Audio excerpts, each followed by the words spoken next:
could just introduce Sarah a little bit. You can, let me say a few things about you, and then you can say some things. Please. Sarah is a really dear friend of mine. We know each other from a few various different contexts. I'm like trying to remember the very first time I met you. Actually, was it for a fundraiser show? Well, it was definitely the fundraiser for Out Boulder was definitely the thing that we did the most together, I think. But I think we had met a little bit before that. Like I had gone to one of your shows, I think, or something like that. Yeah. We had like met in passing, but that was like when we really started to talk. So we collaborated on our project raising money for Out Boulder.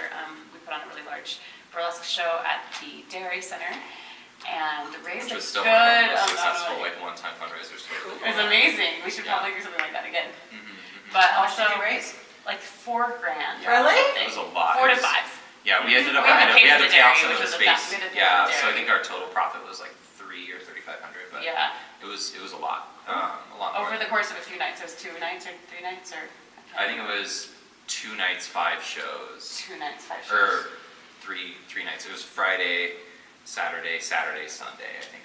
Something like that. Yeah, but it was good. It was sold out every single one. I think one of the things I really liked that we did was we did a panel after, so it wasn't just the show itself, which was like kind of focused around different like queer themes or other like people exploring gender, exploring other pieces in their piece, other things in their piece, I guess. But we did a Q&A panel afterwards of transgender folks, and so it was kind of a really good combination of learning and sexuality. Education and performance, and was it interaction with the audience too? A lot of questions from the audience, a lot of interaction during the panel, and I think that's where I was just like, oh my gosh, Sarah is the most amazing. She's so good at like speaking to crowds and educating, and that's the large part of her position at Out Boulder is educating people, and that's what you mainly do for youth and adults, right? And so this training that she's offering us today, she's offered to tons of different places, thousands of people, varying in stadiums. size. No, just kidding. No, well, she's saying varying in size from smaller groups to large groups, so we're a more intimate crowd. But yeah, it's a really big pleasure to have you here. Yeah, thank you.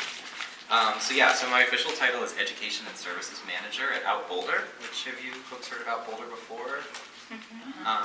So Out Boulder is the LGBT community center for all Boulder County. And we do a lot of different things. We have support groups, we have trainings, like I said, we do GSA coordination to go into the schools and talk to youth. We have a youth program, we have a transgender program. We just opened an office in Longmont. I was at that party. Marcelo was so fun. It's been really fun. And Longmont Pride was huge this year. We had over 1,000 people. Yeah. Which was really, really big. Especially for, I think 2 years ago we had like 200, and then last year we had maybe 300. Wow. So it's been a really huge growth for Longmont and the queer community out there. But yeah, we do events, we do all sorts of different stuff, but my job is mostly focused on education and on training, and I run our youth program also. Awesome. Which ends up being education and training a lot anyway. Could you give me your contact information? Yes, so my email is sconnell, SCONNELL @outboulder.org. Thank you. And our phone number is 303-499-5777.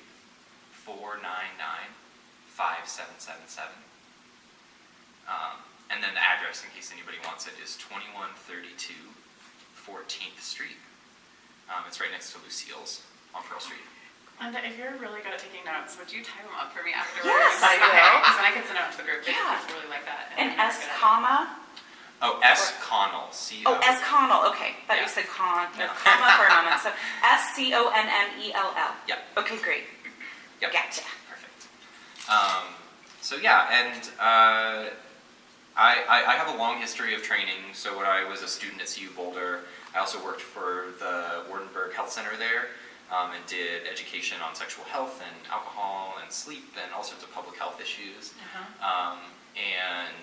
When I graduated, I worked for a year full-time for them as their gender violence prevention coordinator, so doing education about sexual assault and survivors and all sorts of that kind of stuff.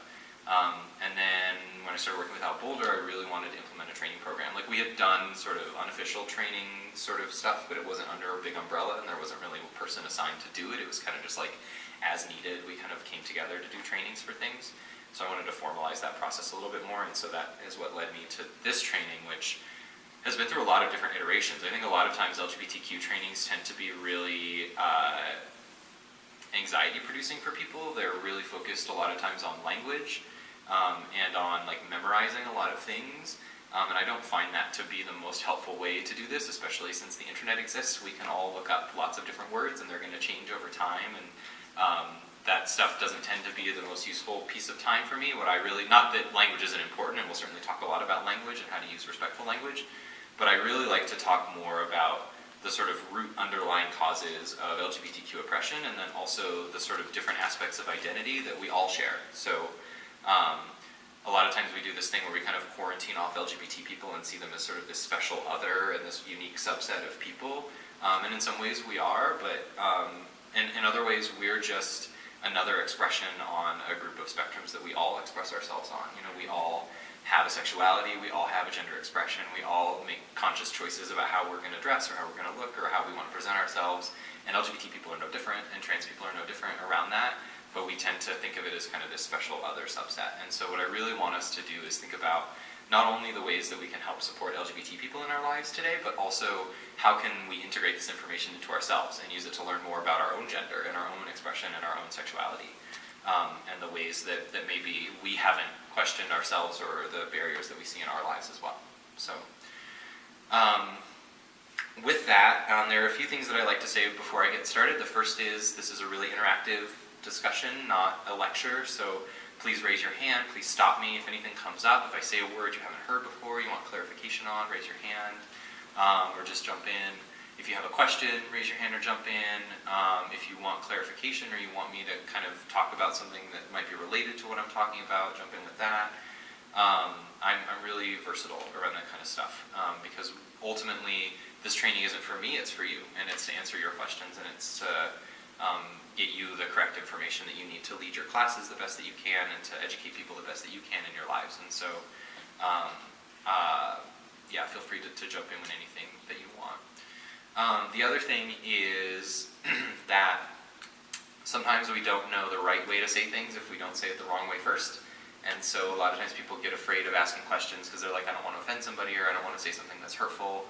And so I want to just set out the intention that this is a learning space, and this is a space where if you don't quite know the right way to phrase something, then just open with that and say, like, I'm not quite sure how to say this, but like I'm wondering about X, Y, or Z, and then we can learn as a group together maybe a better way to say it if that's not the best way. Does that make sense? That's awesome. Okay. All right, should we do introductions now? Yeah, Is it a good sure. first one? Let's Okay. do that. Jenna, she, her, and hers. And my role at the studio is managing right now, and just creating events. Right now I'm really focused on creating more events that are just different, more diverse events in the space. We just started doing more music this weekend, and it's been so fun, like having music here, and I just feel like this little container can be used for a lot more things, and so I'm exploring that and how to bring people here and make it more of a community space.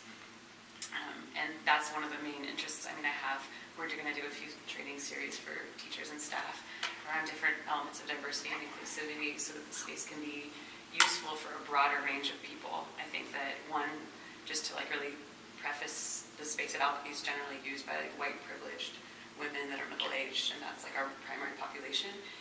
That's not our only population, but that's definitely the primary, and I have a really strong agenda to change that. And so I think that there are kind of bumps in the road in that process, and I think education is really the place to start.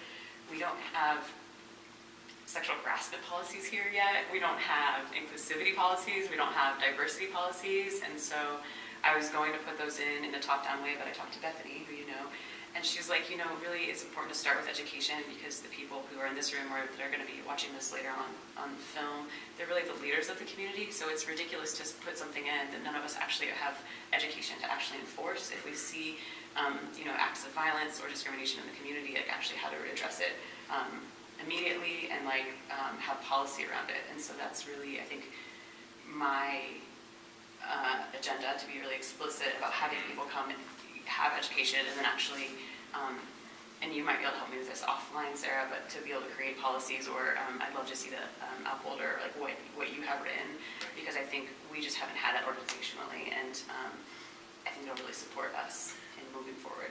Totally, and I think the scenarios will help kind of put you in the mindset to be thinking about some of that stuff too, because yeah, I don't ever write a scenario if it's not like a real world thing that's happened to me or something that's inspired by people I've talked to. And so I think a lot of times with trainings like this, people kind of want to imagine the worst case scenario, and so they're like, you know, somebody comes into the dance studio and threatens a gay person and like starts to beat them up or something, and it's like, even though that is possible and that could happen in the world, the reality of that is probably pretty small, and the anxiety level that produces around people talking about it is really high, versus the actual violence that we really see is small acts of daily violence. It's misgendering, it's sexual harassment, it's taking pictures of people without them knowing, it's saying inappropriate things that make people feel uncomfortable or like they're not welcome in the space. And those are the types of things that will drive diverse people away from a space, you know, not major acts of violence usually. It's usually more that those sort of microaggressions or that daily acts of violence that people experience. So yeah, I think that there are ways to cover all of that within policies. But yeah, I think it's important to have policies around how to intervene in those moments too, not just the sort of being ready for the worst case scenario. Thank you. Awesome. Yeah, this is going to be so good. I'm Julia. I go by she. She, her, and hers. She, her, and hers. And I can't wait to soak up everything that you're going to present today, but I personally am hoping to learn like language, because I go to that place where I just freeze and don't say anything because I'm scared to say the wrong thing. Yeah, totally. And you know, I definitely want to like have a big open hug for anyone who wants to come into the studio, and I know that silence can be a negative thing. It can be just as much as actually saying something hurtful. So that would be my first step. Definitely. Yeah, that's a great intention. And I think a lot of people are with you in that space where they know that it's wrong, they want to see something, but they don't feel empowered enough to really step in or to be comfortable saying something about it. So. And also what you said, the fear of, or not the Making fear, it but that worse, you do actually sometimes have to say the wrong thing. Mm-hmm. To then be like, oh, fuck, Right. this is what I'm supposed to say.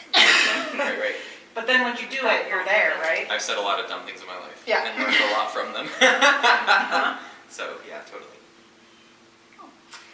So I'm Linda, and I am a dance teacher. I don't teach here yet. Someday. And I'm also a student of integrative mental health. And so that's a whole nother set of inclusivity and connection with people. But as a dance teacher, you know, I feel like I'm holding space for someone's process. And I want to connect and validate and empower people to have their process and go to whatever lengths they need to have through dance and release all the stuff from out there from their nervous system. And so here, I'm here to learn about, of course, the right things to say. I go by she, her, hers. I also have a son who's going into 8th grade who kind of walks those boundaries of gender.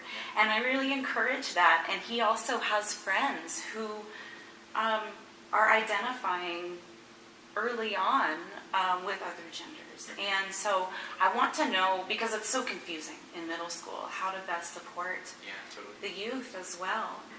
So I'm very interested in learning more about your youth programs and holding that information to give as resources. Totally. Yeah, I think those are great intentions too.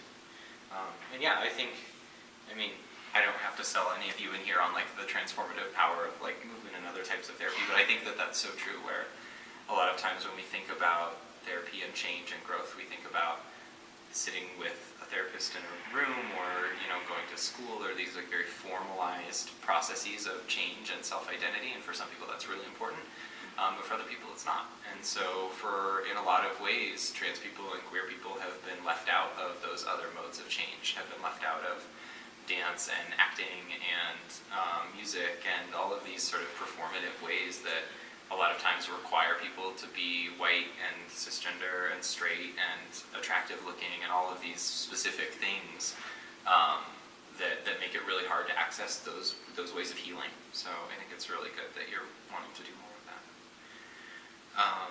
Yeah, so let's go ahead and get started. I'm going to pass these out first.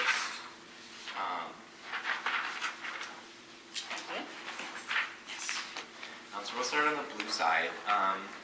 And this has kind of come from a lot of different iterations of trainings.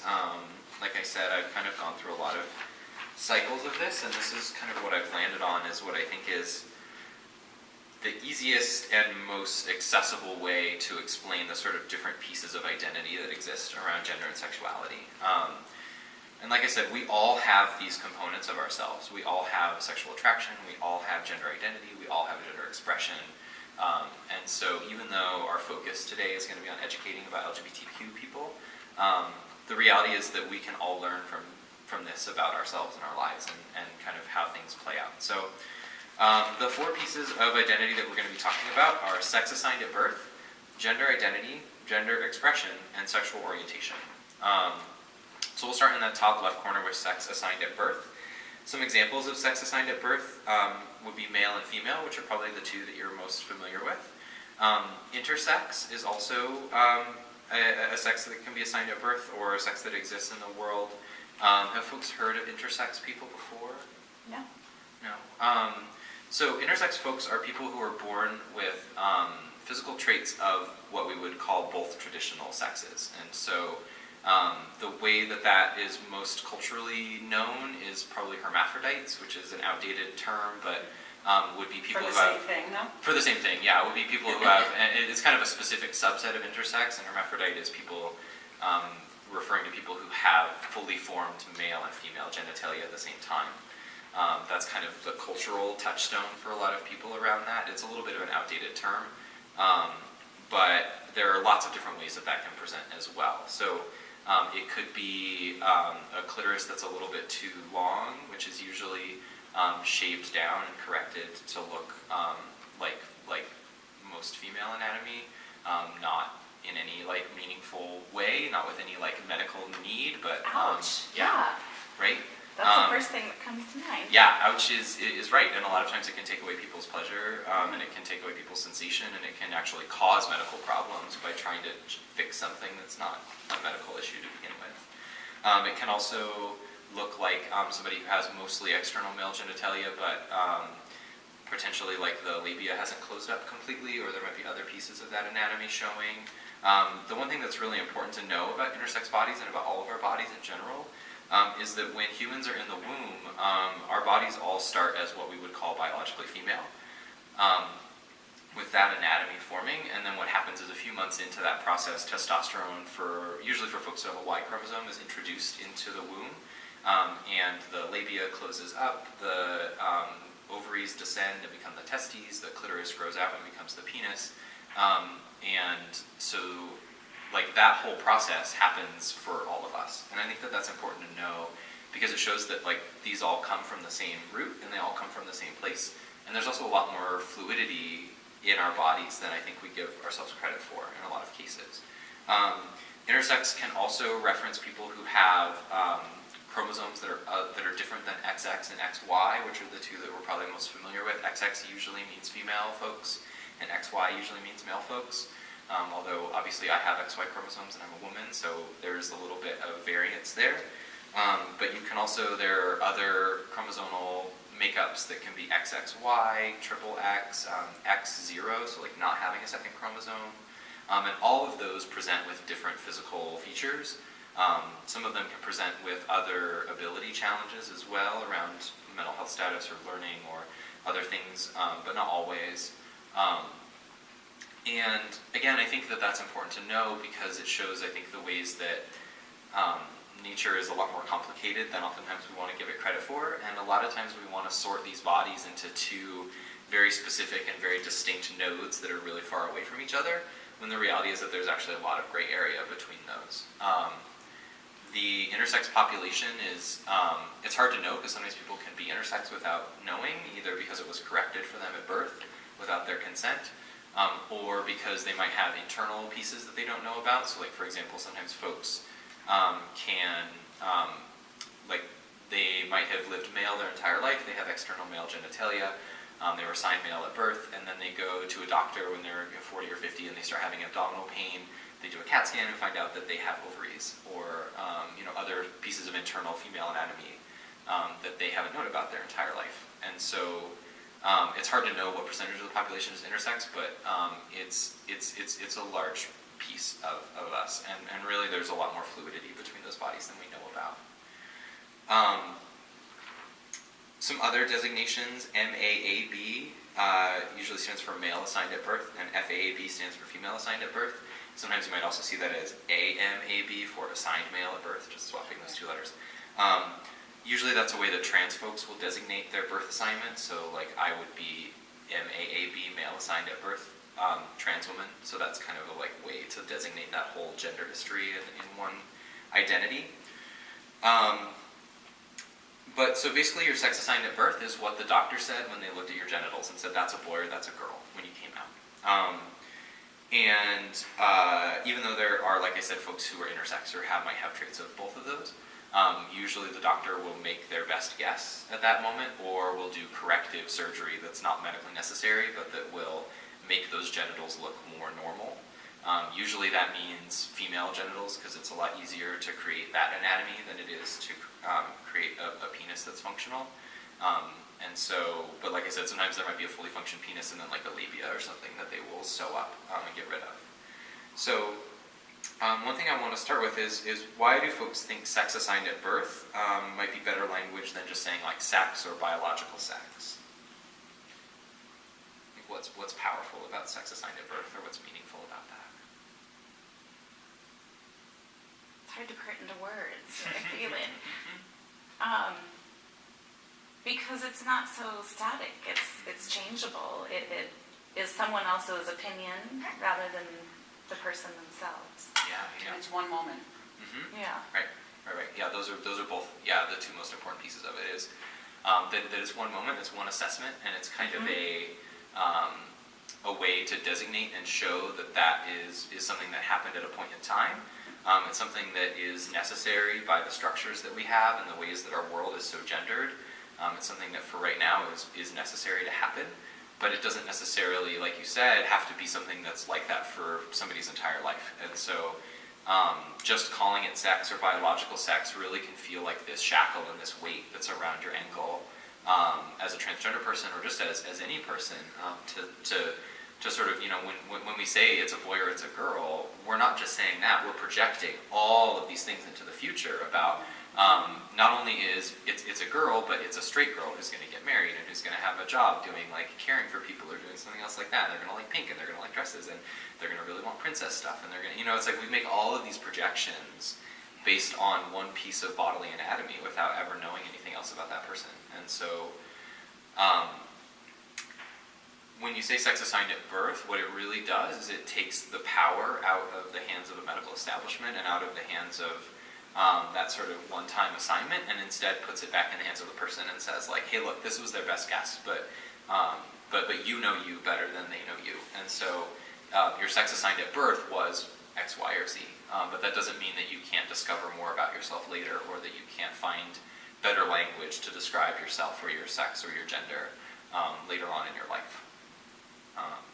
Does that make sense? Yeah, makes a lot of sense.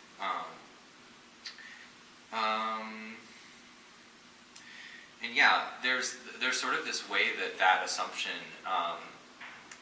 can create a lot of violence for transgender people. This idea that trans women are men in dresses trying to trick people, that we're always a fraud, that we're always liars, that if a man has sex with us, they're gay, right? Like there's a lot of these sort of assumptions that go along with that, and they're all rooted in the idea that transgender people are really their birth sex, and that they're trying to run away from that or hide that or lie about it or other pieces.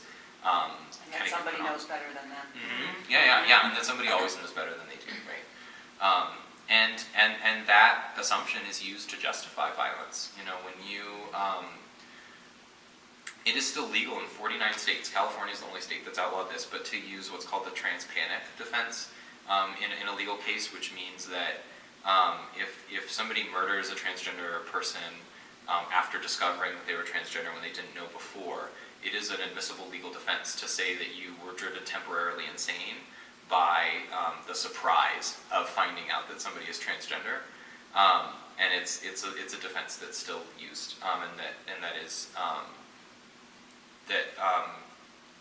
really painful and really harmful. That frankly horrifies me. Yeah, totally. Trans panic, you said? The trans panic defense, yeah. California is the only state that's outlawed it as of now.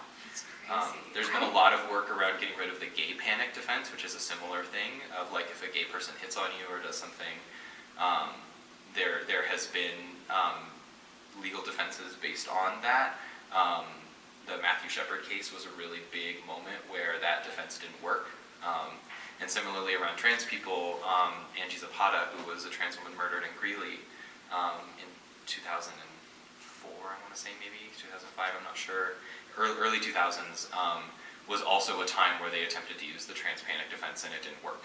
And so there are changes that are happening and there is kind of more awareness around this, but there is kind of this idea that if a transgender person is attractive to you or in some way you have some sort of romantic attraction to them, that they're trying to lie to you or trick you or something like that, which can really cause a lot of harm. So when we're talking about these things, we're not just talking about the small scale violence that happens, the sort of intentionally using he instead of she because you know who they really are, or reminding people like you were born a boy, you'll always be a boy. Like those types of violence, those types of verbal violence also justify those larger scale pieces of violence. Even if you're not the one committing them, it creates a culture where those larger acts of violence are seen as admissible or within that same sort of framework. Yeah. Does that make sense too? Yeah. I mean, it doesn't make sense in the larger scale of the world, Yeah. but does the language, yeah, right. Yes. Well, it reminds me of studies in psychology where sex was chosen for an intersex child and how that impacted their lives long term. Right. It was really profound for me to learn.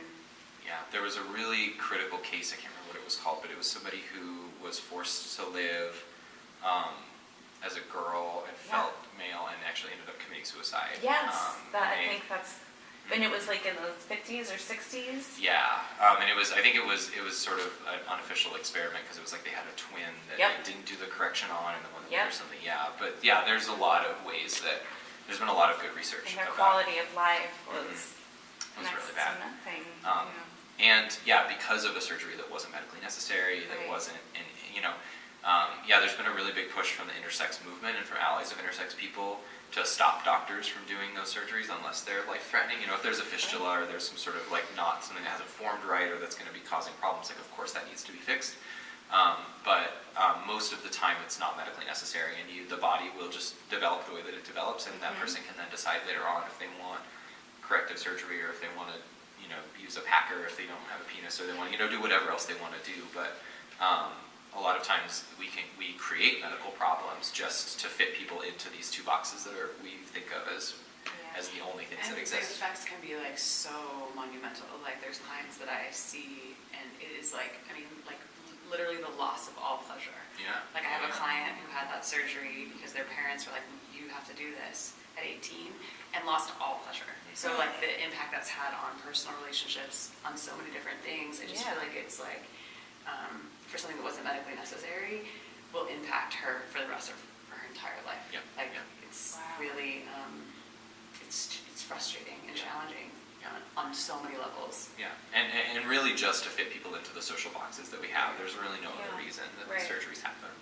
I think people will try to justify them with medical pseudoscience, but the reality is it's just to make those bodies look more uniform. Is there an age of awareness typically where that we see in trends of children saying, "This is who I am"? With confidence? Usually gender is formed between 3 and 5. So, or I shouldn't say formed. It's usually first expressed between 3 and 5, and so that doesn't mean that people can't either hide it or have shame about it or figure it out later or be different on that developmental scale. But usually young folks between 3 and 5 are showing their internal sense of gender. And then that's also a lot of times when the shame comes in around it as well. I know for me, I was definitely very, very feminine when I was younger, and got a lot of shame from my dad and from other male members of my family, from school, from lots of places that really taught me that femininity is shameful and that femininity would lead to bullying and shame. And so I spent a long time covering that femininity up. But it was very naturally there for the people who were willing to listen and see it. And so I think that's the other thing that's happening too, is there's a lot more awareness around parents, where the parents are much more tuned in to the possibility that their kid could be transgender or that they could be assigned something that doesn't match up. And that awareness, I think, didn't exist before. And so it wasn't that kids weren't showing the signs of it earlier, but I think there was more assumption that there's something wrong with you, or you're going to get bullied, or you're going to get in trouble, or you're going to get hurt, so I'm going to protect you by forcing you into these two boxes. When in reality, that's actually the least protective thing that we can do. Instilling fear, shame. Right, and a lot of times it's because parents are scared and they don't want to take on that fight. They don't want to have to take on the fight in the schools. They don't want to have to take on the fight with other parents. They don't want to have to justify their kid to other kids. And they're scared for their kids. And they're scared, yeah, they're scared of what it means. And a lot of times I think gender feels really frivolous to people if it's really natural to you. You know, if you were assigned female at birth and you feel female and you express yourself as female and then other people see you as female, those are all pieces of this foursquare that exist for you, but we kind of collapse all those identities into one and just call it normal. And so people who are in that identity category don't ever have to defend it. They don't ever have to come out about it. They don't ever have to justify it. It's just is taken as truth. And we can extend that same truth to transgender people as well. We just choose not to a lot of times. And so that's what I mean when I say like we're all affected by these systems. You know, there are lots of ways that even people who aren't transgender are controlled by these systems of presentation or expression, or you might share some hobbies with some people and not with others because you don't want to show that you might be more masculine than you come off as, or you might be more feminine, or you know, some of these other ways you might wear things that you don't feel like are truly you, but you feel like you feel pressure to, especially if you're at work or you're going to a fancy event, or you know, all that kind of stuff. So we all have ways that we're influenced by these systems of gender. It's just a lot of times transgender people are running into those walls a lot more, and the outcomes are a lot more dire for us. You know, if somebody shows up in a pantsuit instead of a dress to the company function, like there might be a little bit of whispering, but it's not like you're going to get fired for it. But a lot of times transgender people can be for just being ourselves. Yeah, Colorado's a weird state because we have LGBT protections in employment, but we also are what's called a right to work state, which is the most misleading language in the world, which just means you can get fired for anything without being told why you're getting fired. You have no legal right to demand the reason for your firing. And so it means that people can just fire you and basically say like you're just not the right fit. It really undermines those protections in a lot of ways. Questions about sex assigned at birth or birth anatomy or anything around that? Okay, cool. So let's move on to gender identity. So this is kind of the next piece of that. Your gender identity is your corely held internal sense of yourself. It's not something anybody else can tell you. It's not something anybody else can see for you. It's just something that you can internally know. Some examples of gender identity would be man and woman, which are probably the two that we're the most familiar with. Some other gender identities would be gender queer, gender fluid, transgender in kind of a complicated way. Like I would identify myself as a transgender woman, so those two kind of go together for me. Transgender usually isn't an identity in and of itself. It's usually in addition to something else. And then agender as well, which are people who don't feel any internal sense of gender at all. Or at least any sense of gender that fits within our structure and our systems of gender. Yeah. So I didn't know that about transgender isn't live alone. So is it more than transgender men and transgender women? It's not usually. It's kind of both. It's like, so transgender is what's called an umbrella term, so it covers a lot of different identities. Really the definition of transgender that I like to use are people whose gender identity and gender expression don't match up with the sex that they were assigned at birth. And that's a really broad range of people that fits a lot of different identities.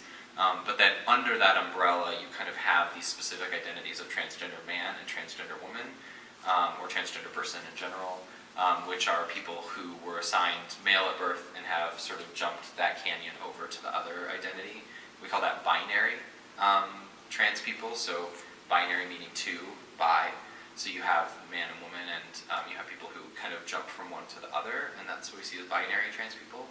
But then there's also this larger group of what's called non-binary identities, and so those are folks who are either in the middle of that, or might have some fluidity back and forth between masculine and feminine, or like I said, agender, people who don't fit within our system of gender at all, or don't feel any internal sense of gender. And yeah, gender queer is usually people who have kind of a more static spot that's in the middle, so that's something that's, and obviously these are all subject to whatever somebody identifies as themselves, but this is just kind of the more general trends of these identities. And there might be some fluidity back and forth within that, but it's usually more like, people will say like, I'm 70% male and 30%, female, or just some like identity piece of like how they kind of feel within that. Gender fluid, usually, like the name suggests, signifies a little more fluidity. So that might be somebody who swings back and forth between feeling really masculine for a day or a month or a year and feeling very feminine for other times as well. Sometimes folks will use different pronouns as they move back and forth between those. I have a partner who does that, where like he'll just like check in as we're getting started on our date when we're seeing each other or whatever, and he'll say like, hey, I'm feeling really masculine today, like use he, him pronouns, or I'm feeling really in the middle, like use they, them pronouns. Or that On any given day? Yeah. I think what's important about this especially is we don't have to understand something in order to honor it. And so, similarly, how like I can't understand straightness because I'm not straight, and it is completely alien to me. It doesn't make any sense to me. But that doesn't mean I can't honor and support the straight people in my lives who want to be straight. And so I think similarly around some of these identities, people can get caught up in like, well, what does that mean and how does it work, and the hows and the whys. And even though those can be great conversations to have and things that are interesting to learn about, sometimes we do this thing where we feel like we need to have complete knowledge of something before we can validate it or understand it or endorse it. And I've found that it's actually easier and more powerful to work the other way, where you have radical acceptance for people where they are and let them share with you like how to honor them the best. And through that, you end up learning a lot more about their identity, because then they trust you and they'll communicate with you. And instead of kind of feeling interrogated or like, why do you feel like that? And what made you that way? And some of these other questions that can be coming from a place of love and wanting to understand, but that can come off as kind of accusatory or judgmental. Sort of judgmental. Yeah. Exactly. I like the freedom in that day to day. That yeah. Yeah, Cool. Yeah. I have a question about the word queer. Sure. Can you speak to, like, when I was growing up as a kid, like, that was a word you just did not utter out of your mouth. And now, especially, I feel like with people younger than me, everyone's using that word. Right. And I'm scared to say that word because I grew up being like, it was like, don't use that word. Right. You're being hurtful. Yeah. Can you talk about that? Yes. Yeah, agreed. Yes. So I think the first piece of that is to not use that word unless somebody uses it for themselves first, or uses it to identify themselves or their community first. So I identify my sexuality as queer, as a queer person, and queer has kind of in a lot of ways been reclaimed as but before and still it was a word that means different, right? So queer was a way to isolate people and to point out their difference, and use that difference as a way to bully them or to harass them. Games like Smear the Queer, or like some of these other ways that queerness was used to sort of ostracize people or create violence for people. And recently there's kind of been a reclaiming around that of like, no, but I am queer, like I am different, I am outside of that system, I am somebody who's not going to fit within that, and that's a positive thing, that's a reclaimed thing, that's a powerful thing for me, instead of sometimes what people feel the pressure to do is to look and act as straight as possible, even though they may identify as lesbian or gay. And there's kind of been a bigger reclaiming around that word. And so I think it's definitely something that people who don't identify as part of the LGBT community can be uncomfortable with, and even older people within the LGBT community can be uncomfortable with it as well. It's never something that you should feel forced to use if you don't want to, unless I think if it's somebody's specific identity. If they come to you and say, I'm a queer person, that's an important identity to me, like that type of thing. I usually like to use mirroring. So if somebody, I think it's dangerous to prescribe people's identities. So even if somebody comes up to me and they look really genderqueer, I won't call them that without hearing from them first that that's their identity. And so I don't think it's something you ever have to use necessarily, but it's definitely something that's been. What would you say if someone introduced themselves or was explaining themselves and said, I'm queer and whatever else they're talking about, that's your go-ahead? Yeah. Then I think it's safe to use that word. I think maybe having a fallback in case somebody else in the group might get offended by it, to say like, I'm just trying to honor their identity, and they had said that this was something that's important to them, so I'm using it for them, but if it makes you uncomfortable, I'd love to talk to you about it more later. Some sort of fallback in case it does make people uncomfortable, but I don't think there are very many situations where that would be happening. And when you're talking to a group of people and you want to be inclusive, is LGBT more the words to that's use? kind of the also, safer. why sometimes is there a Q and sometimes there's not a Q? Space, time. It's a lot of letters. I like in the news, you're hearing it without the Q. Right. Because those news outlets are oftentimes uncomfortable about the word queer as well, I think. Got it. And they might not trust their audience to know where it's coming from. I think like for Out Boulder, we describe ourselves as an LGBTQ community center because there is a big contingent of our folks who identify as queer more and more and who don't want to. The other thing that's powerful about queer too is that it's kind of like radically non-definable, right? It's like this sort of thing of like, I don't really know what I am, or there isn't language enough to describe what I am, and so I'm just queer. I'm just something. I'm not straight. I'm not cisgender. Outside of that, that is just my existence. Oh, I should clarify too. So cisgender, I've used that word a few times. Have folks heard that word before? I've heard, but I don't understand. So cisgender is just a category of bodies. It's a way to talk about people who identify with the sex that they were assigned at birth. So if you were assigned female at birth and you feel female and identify as female, then you would be cisgender. Trans means across, so transgender is kind of going across gender. Similarly, cis means the same as. So like in like organic chemistry, you have like trans molecules and cis molecules. So trans, they're like opposite and across, and then cis, they're on the same side.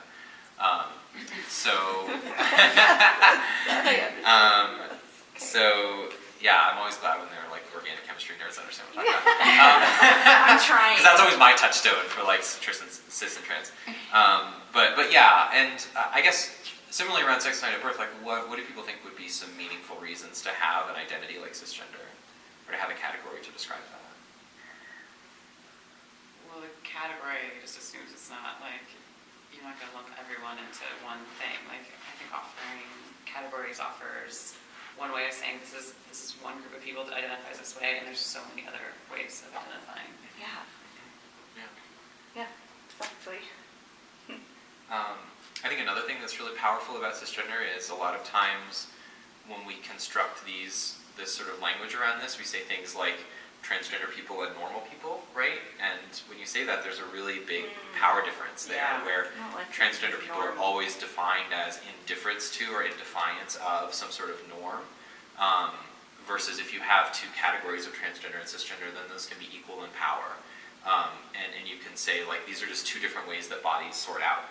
And one might be smaller than the other one in terms of numbers, but that doesn't make them any less equal. And I think it's really a way to talk about sort of the way that we sort bodies and the way that we use language to supplement power for people. And so one of the things that I always like to remind folks is that even just because something is more common doesn't mean that it's more natural or more right. Just because Pacific Islanders are a small group within the race categorizations that we have doesn't mean that they're any less valuable than anybody else or less meaningful, right? And similarly around gender, just because transgender people are a smaller piece of our population doesn't mean that they're less than anybody else, or that their needs are less valuable, or that their difference creates some sort of category that means that they can't be integrated into the rest of the world. And so I think it kind of functions in that sense. I also think that cisgender is powerful because it forces people to consider their gender identity and their gender expression in a way that maybe they haven't ever before. To know that you have a thing to call yourself and that you have an identity that really you are in as well, instead of this sort of detached ivory tower idea of like we're just the normal ones and it's our job to study and learn about all these other bizarre identities, versus like we all have identities within this system, I guess. I used to work for a doctor, psychiatrist, who said that normal was nothing more than a dryer setting. Exactly. Right. Yeah. Yeah. Really, it's stuck. Yeah, and normal is what we decide it is, right? And so I think of myself as very normal. And it's impossible to define in a clinical sense, Right, really. right. Yeah. And usually normal comes with power, right? It comes with Right, access. yes. It comes with Judgment. the ability to judge and assess the identities of others and the experiences of others in a sort of detached way. And so, yeah, I think that's why it's important to have a word like cisgender to describe that. So when you are describing people as cis or trans, right, and people talk about it like that, just shortened, Yeah. right? Mhm. Have you now gotten everybody? Yeah. Yeah.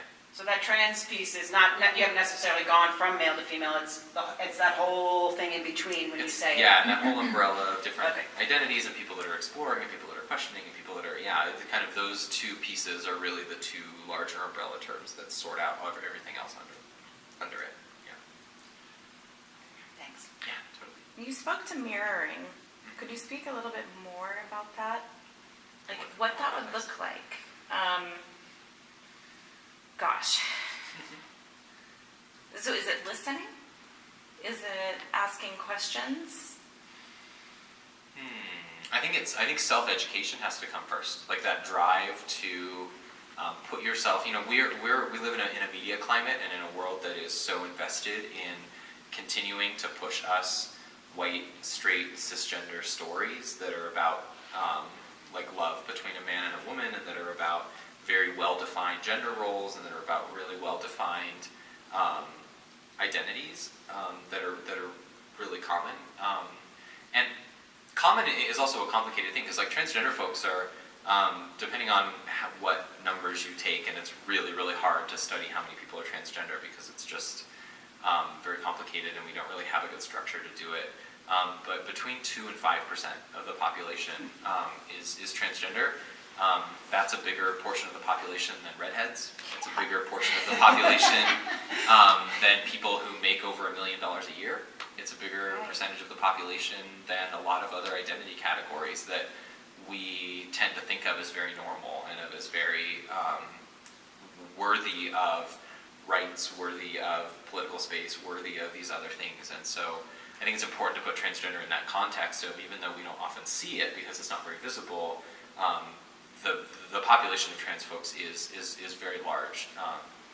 The redhead analogy is such a good one I because love it's it. like, Yeah. you probably see a redhead a day. Yeah. Exactly. Sometimes you see a bunch of redheads. Exactly. And Because it's visual. right. And in that same way, we've all interacted with transgender people. We just might not know it. Right. And so oftentimes it's not a prerogative to know that about somebody, or they might be what's called passing, which is when they don't appear to be visibly trans, or kind of blend into cisgender culture. And so, we interact with transgender people on a daily basis, and we just don't know. Can you talk more about that, passing? Passing is a really complicated concept within the trans community because a lot of times passing is also related to safety. Yeah. And so, like for me, for example, there are a lot of ways that I feel pressure to feminize myself, to wear makeup, to always shave my face and my legs, to wear really feminine clothes. And a piece of me does genuinely enjoy that and really finds pleasure in it, but there are other times where I feel really pressured to do those things in a way that I don't necessarily want to in that moment, but that I know my safety will be compromised if I don't. I know that people will be able to immediately tell if I'm trans or not. I know that people will immediately feel uncomfortable around me if I don't. And so there's a lot of ways that we sort of culturally force transgender people to hide themselves or to fit into those boxes of man or woman and say, well, I guess it's fine if you want to be weird enough to go over to the other one, but just make sure you stay within that box really rigidly, or else it's going to be really uncomfortable, right? And it's not the same pressure that we put on cisgender women. There are a lot of cis women that have shorter hair, that have body hair, that have deeper voices, that have smaller or not visible breasts, that don't wear feminine clothes, and we don't see any of those things as invalidating of their femininity. I guess some people might, but culturally, we don't usually. We usually allow cisgender women that leeway to experience and express their gender how they want. And there's a lot more pressure for transgender people oftentimes. And we kind of lose either way. It's like if you put a lot of time and energy into looking very feminine as a trans woman, then you're just upholding all those stereotypes, and you're vain, and you're vapid, and you're full of yourself, and you're, all of the sort of slut-shamey sort of things that we put on women for that, for being very feminine. But then similarly, if you don't really invest in showing yourself as feminine, then you're not trying hard enough, and you're a liar, and you're a faker, and you're trying to creep on people, and you're a man in a dress, and all of these other stereotypes. And so there are a lot of ways that, just like around slut-shaming and slut culture and all this other stuff, that we shame trans people for doing either thing, and so the reality is that we just shame them no matter what. Yeah, that was a really long answer, I'm sorry. No, Did that make sense? Okay, cool. Is there anything else that folks want to talk about around gender identity? I think we've covered everything on there so far. I have a question, and this may fall into another category, but some people in the dance community, I've met a couple of people now who don't identify with either, and so the pronoun there is they, typically? Yep. Okay. And so I just want to say something, since we're talking to a camera too, and there are people that are going to watch us later. So that means in this space, that it's really important to not assume.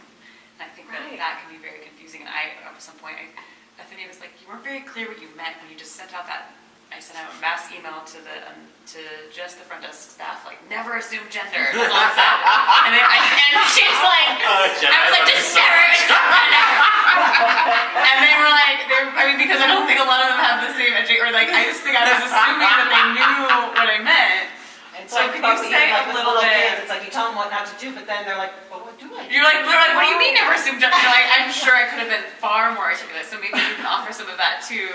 Yeah. What does it mean? The way to phrase it as you're Not just for the front desk staff, but also into the mic, the teachers. And I'm saying this to the camera right now, because I don't want you to use the word ladies into the I microphone. said it today, and I was like, oh, why did I say ladies? If you do it, pinch yourself, because you need to stop doing it.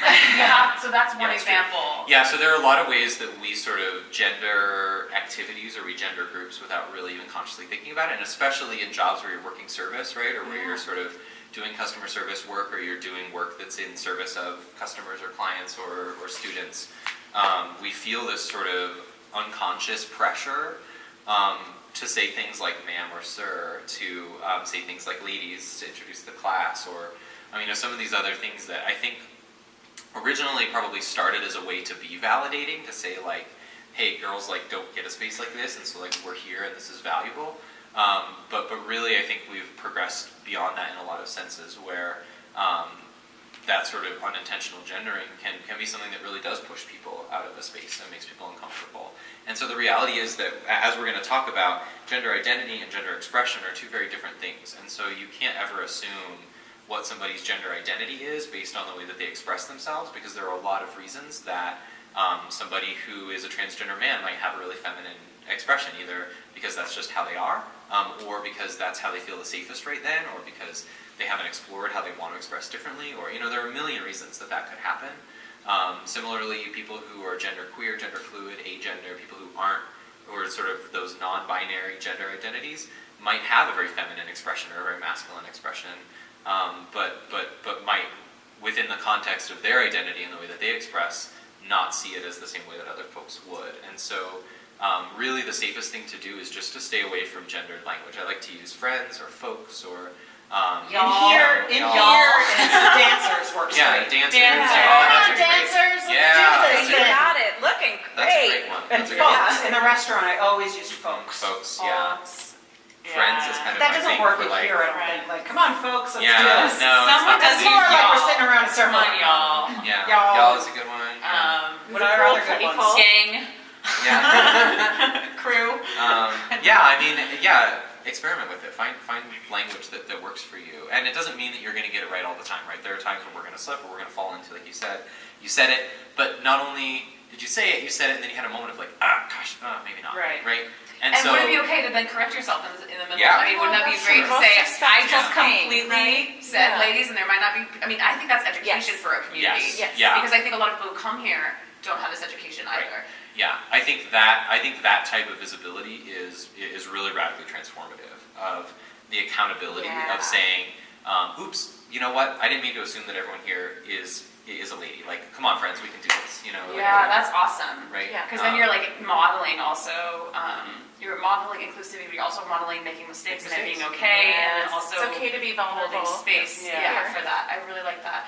The other thing that I really just want to say is that I've noticed in our community that some people who are trans-identified, they're always having to correct the teacher and correct the staff, and I don't think it should be only the responsibility of a minority group to be able to always like having to. That's a lot of pressure and a lot of work, and so I just think that we can all be working to remind each other and to correct each other and to be allies for inclusivity in a broader way. Right. And I think also when you have people that are transgender that maybe have that type of personality where they're gonna let you know, and I think there's probably a good percentage of people that are transgender who don't have that kind of personality, and they're not gonna let you know, they're just not gonna come They'll just anymore. feel Or they might not feel safe enough to correct it, or they might not feel like you'll be able to hear them if you do. They might have had really negative experiences, or people blew up on them.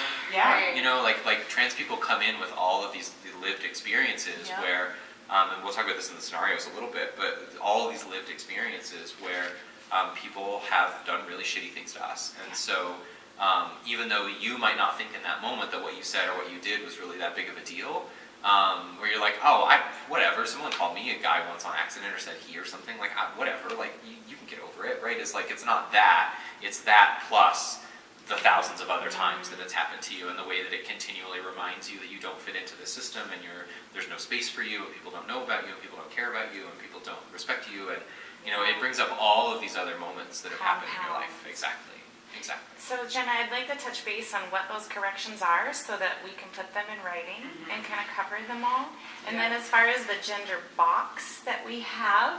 We don't, we actually, it says gender and it's left blank. Oh no, so we can leave it blank completely. You can leave it blank, Great. you can write in whatever they want. So that I'll was stuff that formalize that in the used to notes. say before I got here, it said male or female. Right. And that's Where is this? on the In the my waiver body. form, Oh, on the okay. waiver. Yeah. And so now it just says gender, and it's a line. So I'll you can write in here, okay to leave. blank, of course. Yes. Of course, Okay. yeah. Sure. I just assumed everyone knew that. See, this is my fault. Right. This is my problem. I'm like, But get a phone number. Yeah. Just get their email. Yeah, their email. Email is the goal. That's supposed to be okay. And their credit card. Yeah, get their credit card number. All genders can We pay for all their all genders can pay. Okay, so okay to leave gender, and so that's wonderful to carry forward here. Okay. Yes, really. I just want to do a time Thank you. check really quick. So we're at 2. We had budgeted until 2:30, but I want to make sure we have enough time to do these last 2 sections. Okay. My And also burning to talk desires about- are out, so.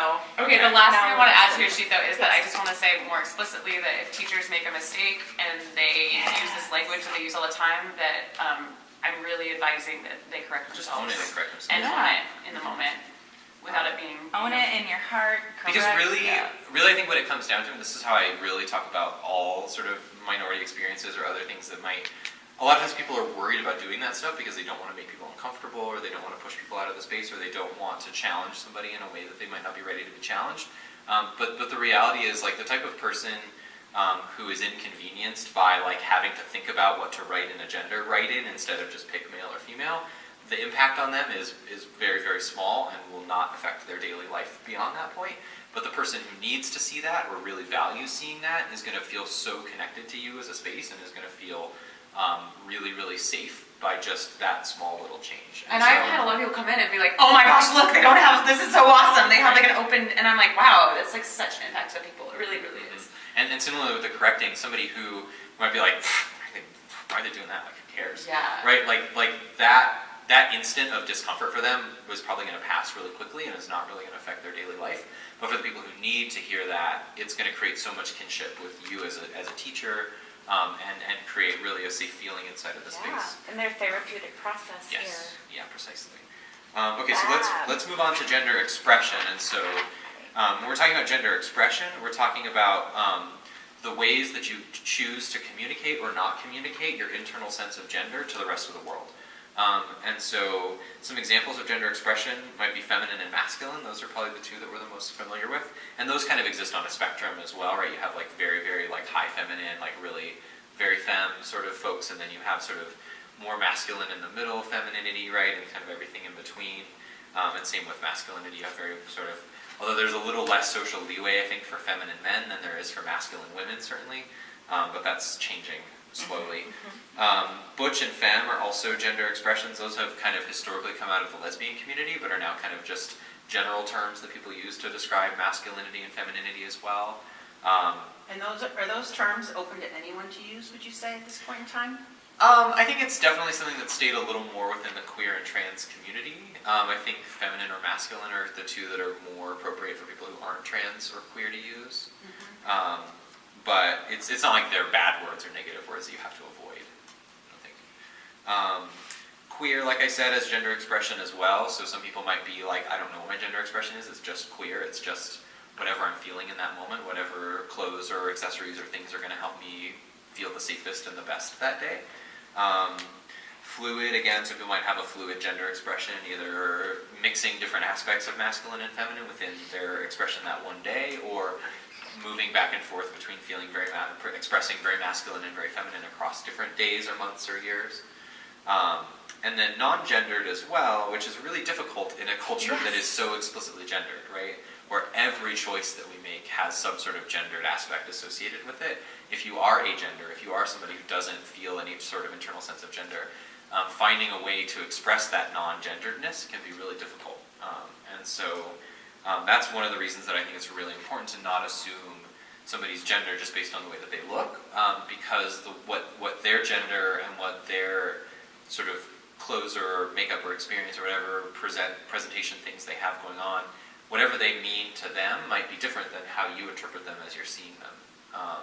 And so that's why it's good to avoid gendered terms. It's good to, if you feel close to somebody, you can check in. But I think really what it comes down to is just trusting and respecting that people are expressing themselves in the safest and the most comfortable way that they can, and that it's not always our prerogative to know why, or to know what word they use to identify their gender specifically. And if you did have someone closer in your life where you felt like you could ask, what's the way to ask? I think it depends on your relationship and kind of feeling it out. But like I've asked people like, how do you identify your gender identity, your gender expression, or like what does that mean to you? Like if somebody says I'm genderqueer, like how do you experience that? How does that feel to you? What does that mean to you? Because a lot of people don't get a chance to talk about that kind of stuff. But also be aware in that conversation that you should probably also put some caveat in it of like, you don't have to answer this question, or if this is uncomfortable, we don't have to keep talking about it, or some sort of way for them to say like, I don't really feel like talking about that right now, and not feel like they're going to lose you as a friend or as a teacher or something in this case. Another thing that I'll do too is, there's a whole piece on the back of here about pronouns that I don't think we're going to have time to really get to, but the one thing I want to speak to really quickly is at the top of here, in bold. This is sort of my flow for messing up pronouns, because it's going to happen. That's just the reality of the world that we're in, and of like sort of our complicated language. Yeah, there's kind of this 4-step process. So if you accidentally use the wrong pronoun for somebody, address it, correct it, apologize, and then quickly move on. So if I was talking to Jenna and I said, or I was talking to you all and I said, he had a really great point earlier. Oh, I'm sorry, I meant she. She had a really great point earlier. So that process is very quick and not sort of very emotionally heightening, right? Because a lot of times what can happen is this sort of thing where you go like, oh, he had a really great point earlier. Oh my God, I meant she, and then I said he, and I was like thinking about it, and I was like looking at you, and I was like, you do this other thing, you had this like stuff, and you just had this other thing, it was like weird, I was just like thinking, I was like, oh God, I just like, I can't say it, but then I said it, and then I just did the wrong thing, like you're just, and your face is red, because it's really embarrassing, right? It feels And it's really just going on uncomfortable. and on. That's good Right? advice. Because usually what that is that's not for her, right? That's not to like help her, it's for me as the person who made the mistake to really show that I care and that I know that it was a big mistake. But the impact of that is usually really uncomfortable for people. Yeah. And really sort of singling out and really focusing their process back on the person with privilege. And so, so really what it's about is apologizing and moving on. I think the other thing that's important to do too, especially with a pronoun you don't use very often, like they, them, or if you have someone in your life that uses like ze, them, zir, or like other pronouns that are not very common in our regular lexicon, overwriting what you had said before is a really important way to encode that into your brain. And so instead of just saying like, oh, he had a great point earlier, oh, I meant she, blah, blah, blah, blah, blah, you know, or whatever, instead of doing that, I think it's better to say, oh, she had a really great point earlier. So replacing that pronoun in the sentence that you already said, it's reaffirming that you know that you made a mistake and that you're correcting it, but it also is a way to encode in your brain more of like practice. As practice of like, this is what this should be. You're so excited.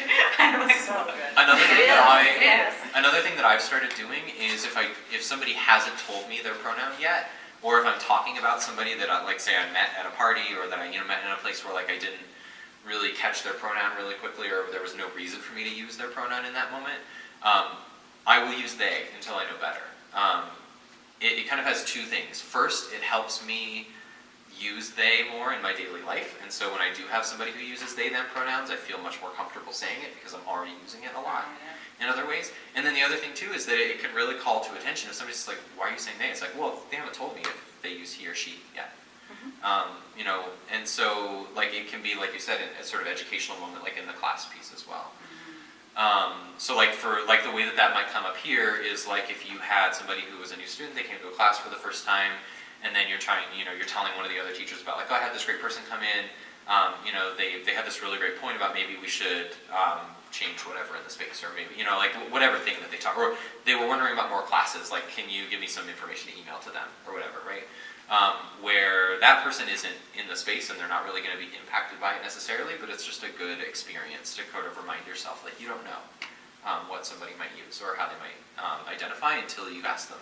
Another thing you can do is include it as part of your intake pronoun, what pronouns you use. That can be another great sort of, I really love the idea of like paperwork as intervention. Portraying different things on paperwork can really be a pretty radical intervention for people. And so having people select their pronoun on paperwork is something that most people have never thought about before. It's why I start all of my trainings with pronouns as well. A, so that I know what pronoun to use. But B, because a lot of people haven't had to actually consciously think about that before. And so it can be a really great learning experience of like, oh my God, what would my life be like if I had to not only always be thinking about my pronoun, but also actively defend my pronoun to other people who are using the wrong one constantly. It's really tiring, it's really exhausting, and it's a huge privilege that we don't often think about very much, of people being able to just see us and recognize what pronoun we want to use without a second thought, instead of having to sort of defend our pronoun use or come out about it every time. Right. I think the impact, especially for the teachers, is so huge because you're educating a whole room of so many people, and some who have a lot of education, and a lot who don't.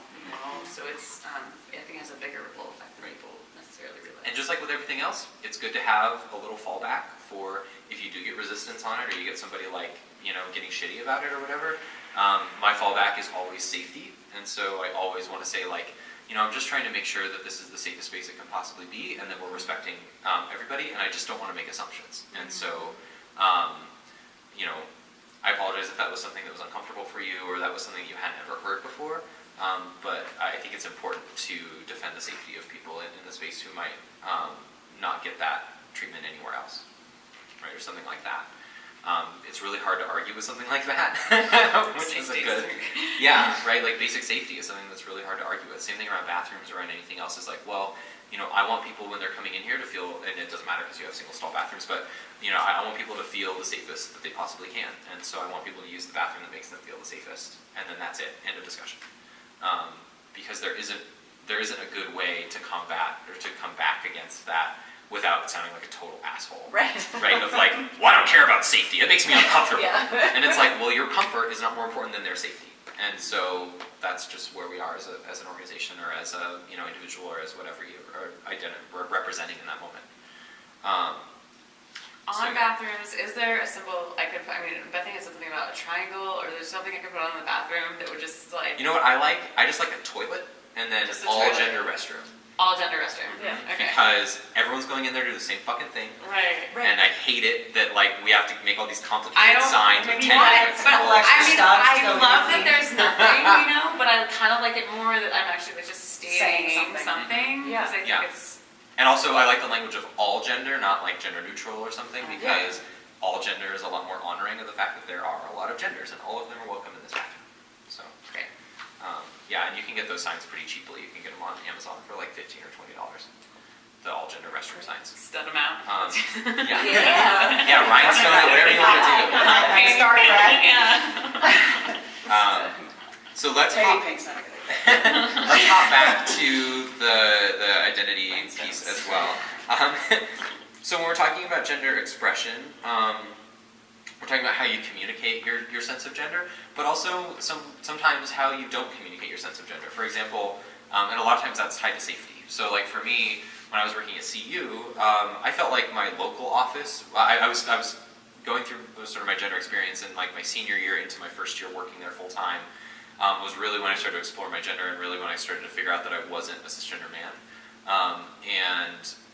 It was an experience for me where I felt like my local office of people would be really supportive of me, but I didn't feel like the university as a whole would be very supportive of me, especially since I was only going to be there for a year. It was a contract job, and so I knew it was going to be over in a year anyway, and so I just kind of stuck it out, and I was doing what's called presenting halftime. So at work I was presenting male, and then when I was at home on the weekends or with my friends or whatever, I was presenting female. And I think there are some ways that can be viewed as, lying or deceiving or some of these other things we talked about around transgender people before. But the reality is I wasn't trying to trick anybody. I was trying to defend and protect my own safety more than anything else. And so we have to trust that that people are making the best, safest choice for themselves in that moment, and that it's not our responsibility to prescribe whether that's okay or not, or whether that's right or not, but just to defend their identity the best that we know how to. And so if you see somebody who you know is a transgender person who then is presenting very masculine or very male, maybe check in with them. Say like, is there a different name I should use today, or is there a different pronoun I should use, or is there something that I can use to protect your safety right now, or whatever. Or just let them approach you if you're not sure, that sort of thing. But yeah, I think sometimes there can be this way that we want to see that as deceptive when it's really not. Okay, the last thing I want to talk about is sexual orientation, and also kind of two subsets of that. So when we talk about sexual orientation, we're talking about a lot of different things. Some examples might be pansexual, which is folks who have the potential to be attracted to any gender identity or expression. Lesbian, which are feminine folks who are attracted to other feminine people. Bisexual, which are people who are attracted to both masculine and feminine. Sometimes bisexual is also used as kind of a larger umbrella term, kind of like pansexual. Straight, which are folks who are masculine and attracted to feminine folks, or feminine attracted to masculine. Gay is usually meant to show masculine folks who are attracted to other masculine folks, but that can also, gay women is a thing too. Women will identify within that as well. And then heteroflexible, which is my new favorite word I learned from my kiddos in my youth program, where it's like, you're like, like 90% straight, but like maybe for the right girl, or whatever. That was totally me as a teenager. Yeah, totally. And like, I think it's a good example of the fact that oftentimes all the time, our experiences precede language. And so our natural experience of ourselves and our attraction and our identity and our gender, all of that stuff comes out of us naturally, whether we know it or not, or acknowledge it or not, or have language for it or not. And then the language builds on it later, or comes in to describe that natural experience later. But a lot of times I think we think of it the other way around, where like the language creates the experience, and we think like, oh, you're a gay person because you found the word gay, or somebody, like people are afraid of me going into schools because like, you're going to make everybody trans. And I'm like, well, no, I might give them language for an experience that they didn't know that existed before, and then they might come out as trans, and like that's scary for you, I guess. But like, I'm not going to make anybody trans by teaching them the word transgender. They already are having that experience, whether it's true or, whether they have the language for it or not. It feels validating to me. Mm-hmm. To hear that like that's a valid identity, and that that's an experience that can exist, yeah, totally. Homoflexible is kind of the other side of that too, of folks who are like, I'm mostly gay, but like maybe for the right guy. Right. So another thing that's important when we're talking about sexual orientation, we're talking about identity, not genitals. And so you can be a transgender lesbian, you can be a transgender man who's gay. You can be straight and be transgender. That's another thing that gets kind of lost in the queer community sometimes is straight transgender people are oftentimes pushed out of the community or seen as sort of not as valid within the community. Similarly with bisexual people who are in a straight looking relationship, a lot of times their bisexuality gets erased and people don't see them as queer enough or as gay enough to be in LGBT spaces. That's certainly not my experience and certainly not our goal at Out Boulder in any way, but it's definitely something that has happened to a lot of folks, and it's happened to me as a pansexual person. Of like the times where I'm in very straight-looking relationships, there's a lot of privilege that comes along with that.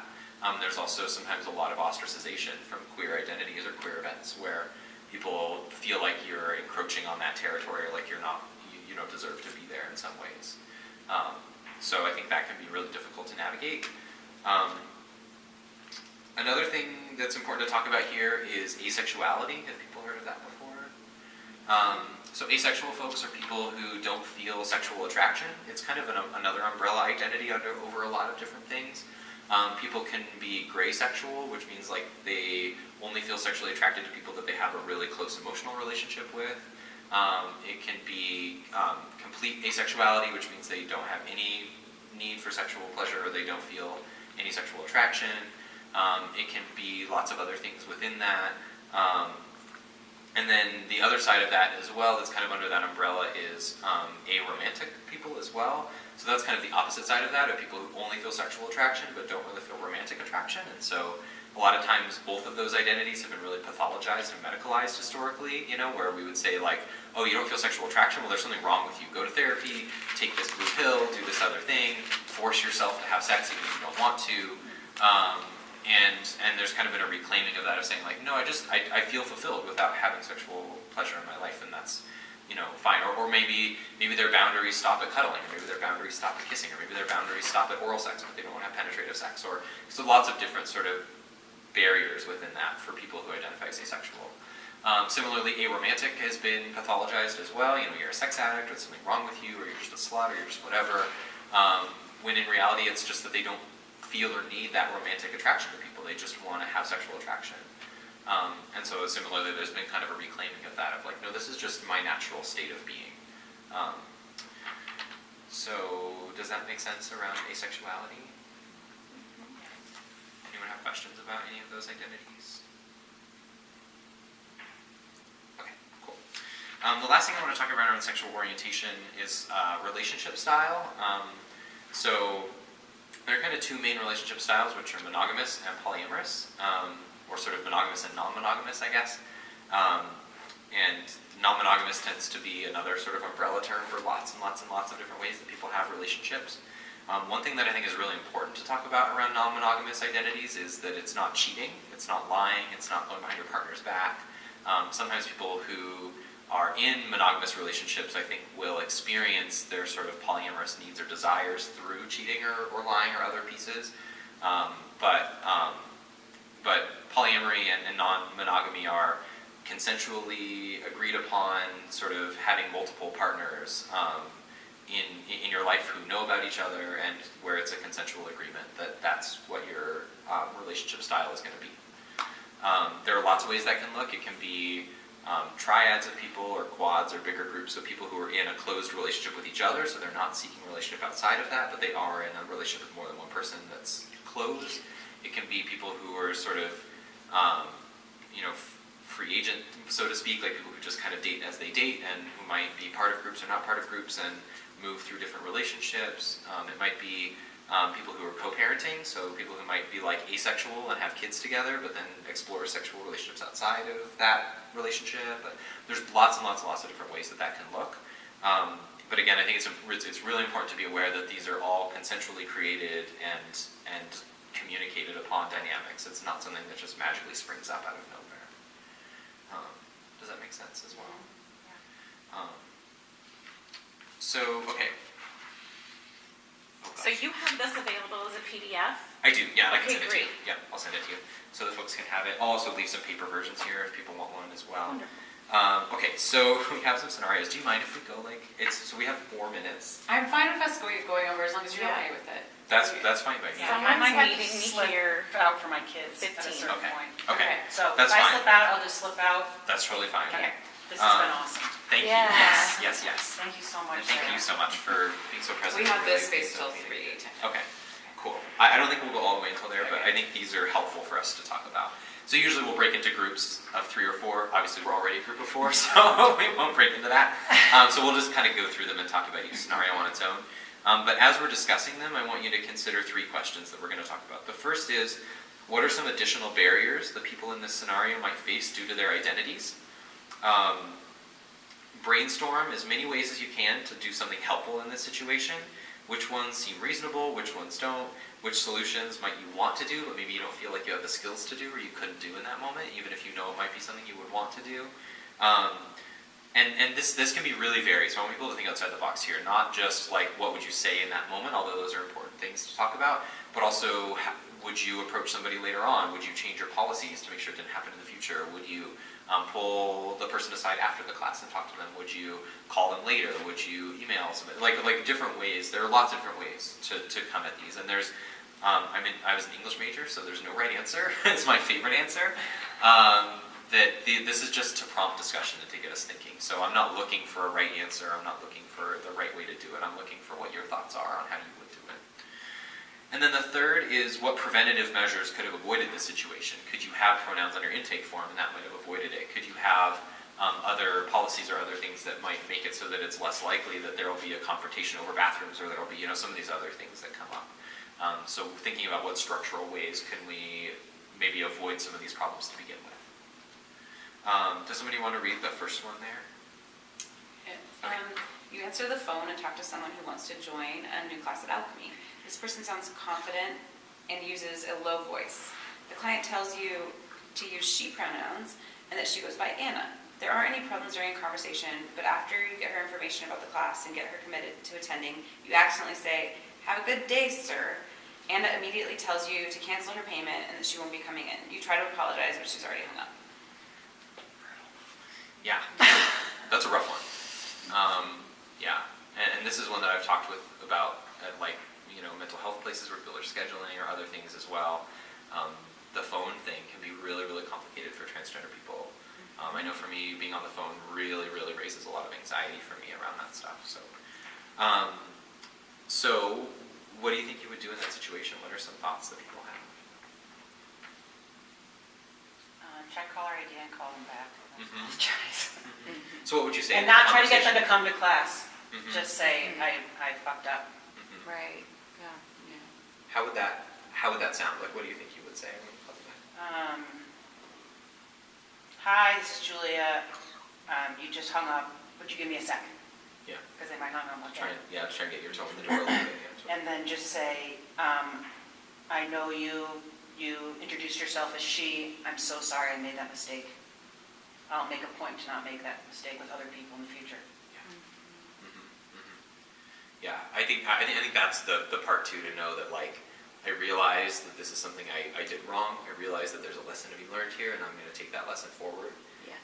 And continue to be committed to not doing that in the future. I think that's a really powerful thing for people to hear. More than just, like you said, I think sometimes the place people go to is, I would call, not to necessarily apologize, but to get them back into the class, right? Of kind of doing this sort of faux piece where it's like, oh, I didn't mean to hurt you, I really want you to come, I want you to whatever, but not focused on the mistake that you made, but more on them leaving you and not giving you the chance to say what you want to say or to apologize or whatever. So yeah, I think that's a really good strategy. What are some other things folks would do? Let's say you call her twice, she doesn't pick up either one, she's not interested in any way about talking to you. What do you Look think? her up on Facebook. No, I'm serious. I would go to every extent. Really? I would. Yeah. To let her know that you That I acknowledge that I screwed up and that it was hurtful and that's going to be like a game changer in my own life. Yeah, totally. Yeah. And I think I like to add also you matter. This matters to me. Yeah, totally. What about some strategies that you might use to avoid a situation like that? Just not use ma'am, sir, he, she, and just thank you, fantastic, look forward to seeing you. Yeah. And if somebody says to you, I just think it's really good to like, their pronouns, like to like put, it's like when you're like memorizing someone's name. I'm really bad at names. Yep.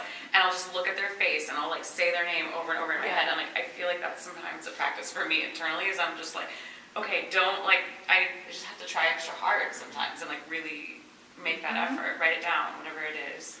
And Write it down. really That's- matters yeah. to people. Yeah, right. That was my trick. So especially if you're at like the front desk, you have a computer, you have whatever, put it on a sticky note and put it on the screen as you're talking to them, so that like you continue to see it as you're talking to them. Because a lot of times what happens is you might be really good about it at the beginning, but then as they're using a deeper voice that sounds more masculine to you or whatever, you kind of subconsciously slip back into what your sort of conditioning is around masculinity or femininity. And so to have a reminder in front of you, we're saying like one thing you could do is put up a sticky note like on your computer or something that says like she, her, so that as you're talking to them, you're continually looking at this reminder of like, this is a woman, this is a woman, this is a woman, this is somebody who wants me to use she, even though they have a deeper voice, even though there are things about that are hard for me to remember.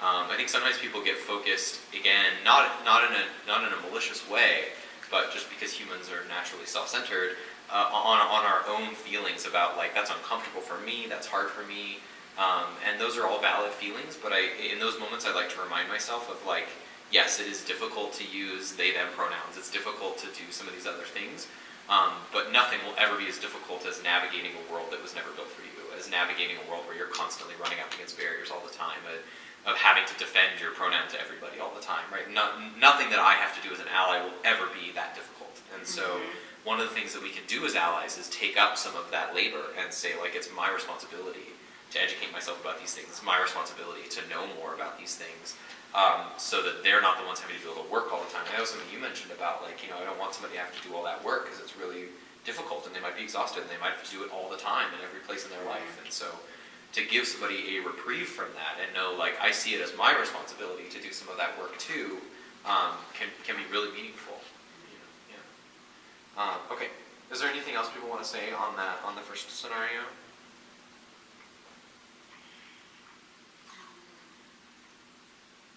I guess I have a question, like, is there ever a time, sometimes because of my strategy, this is like more of an attachment wound, but when I'm hurt, I actually just want the person to leave me the fuck alone.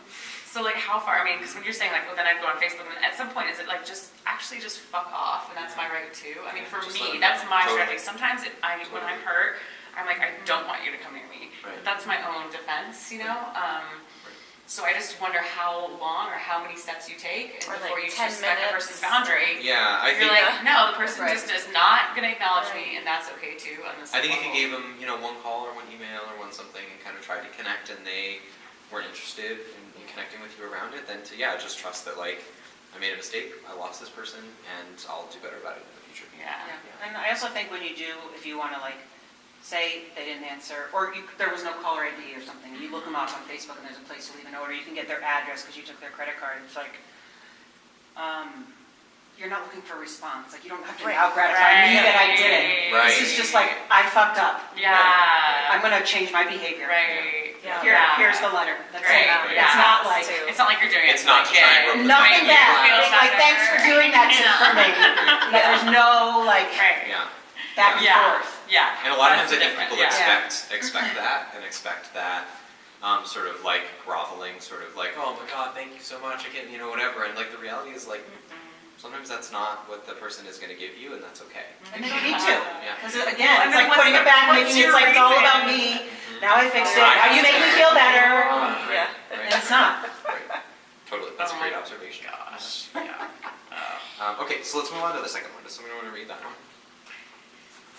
Sure. Okay. After class, one of your newer students is looking at the calendar to decide on their next class. After a few minutes, he scoffs loudly, and you ask, is something wrong? He responds, well, the only time I have open is on Sunday, but there's only that gay yoga class. Why do they need that special class? Everyone is so coddled nowadays. I don't think I'll be coming back. He puts down the calendar and starts to walk toward the door. Okay. C'est la vie.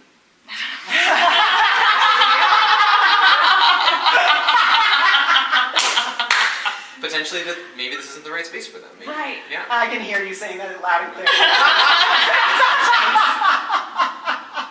Well, I mean, it's you get to the point where each of these moments are times for either education, and that takes a lot of work sometimes if someone's really narrow in that way. I mean, what I want to say is then you could like pull them aside and say, let's talk more about this. Why is this bothering you? These classes are here to create safety for more people, and it becomes this whole thing. Maybe they get interested, therefore it's suddenly transformed into a more inclusive person. But when you say that, it's so funny because it's just like, God, like that idea of that. Like I would love to think that all of these are about more conversation and broadening education, and sometimes when you're like having a million things going on, it is so hard to be able to do that. So I do, like, that's why I laugh as well. Yeah. Like, it's just like, Your it's just mind. like, it's easy. Sometimes it seems easier, even though that doesn't necessarily seem like the right choice. Well, in today's also day and that, age, like- I'm exhausted with intolerance. Yeah. I just, I don't know. Yeah.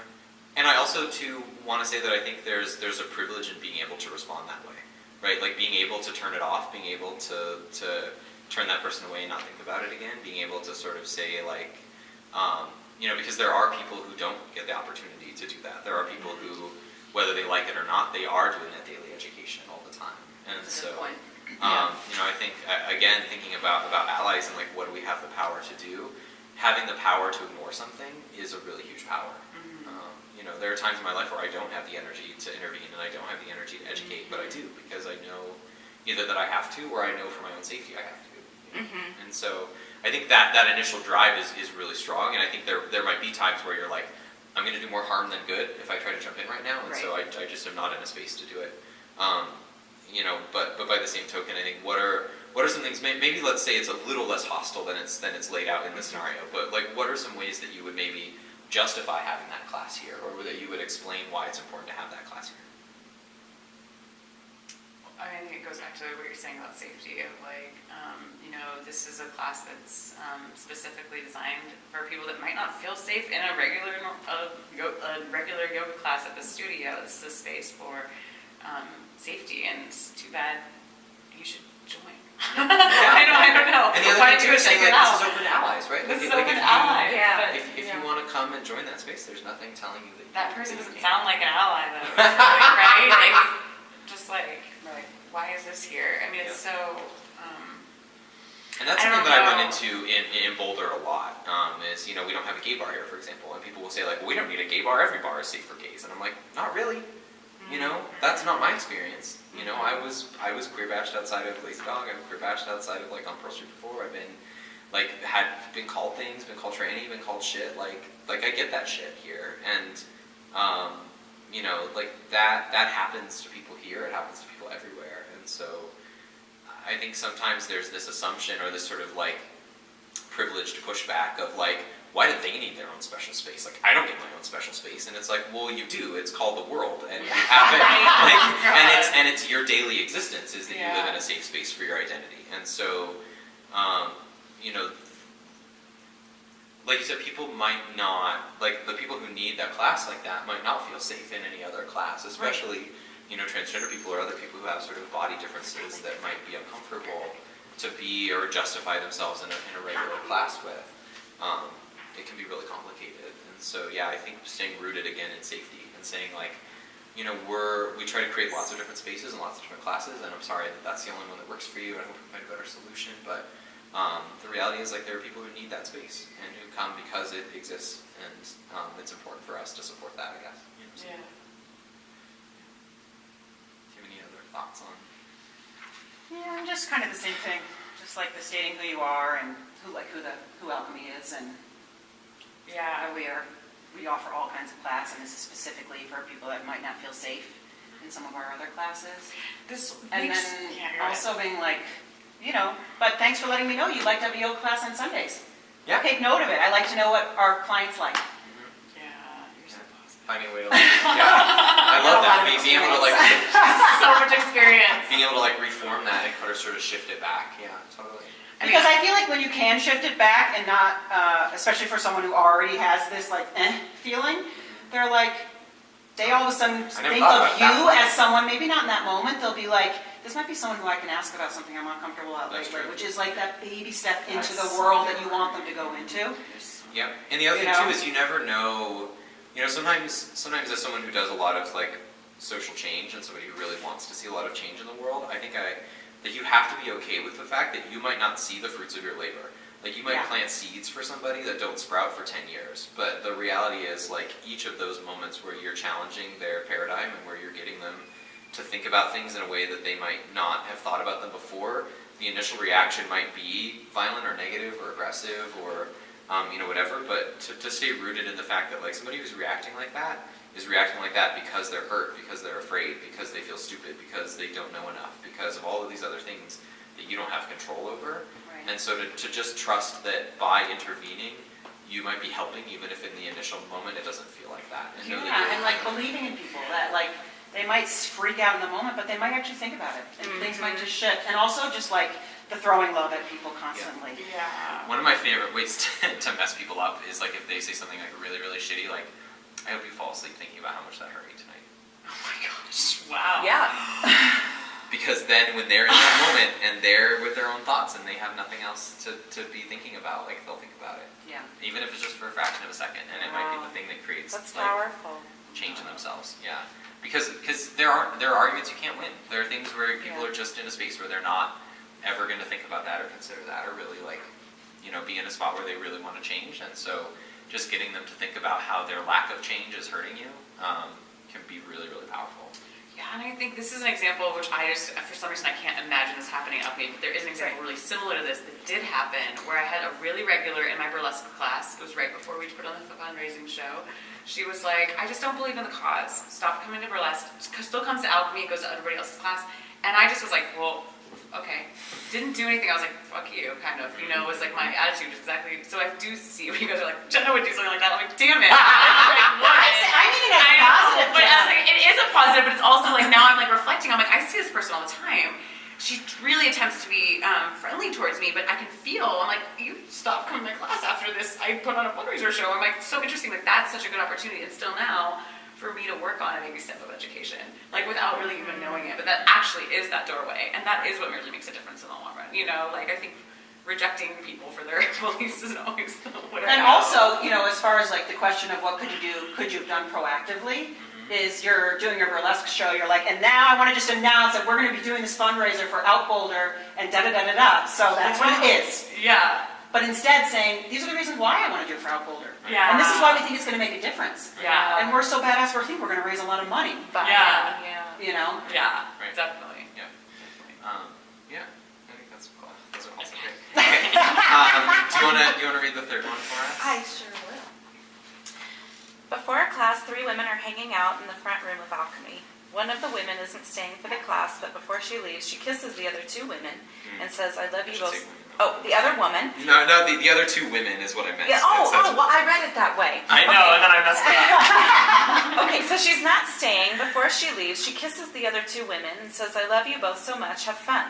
Another woman there for the class gives them a disgusted look and seems distracted during the class.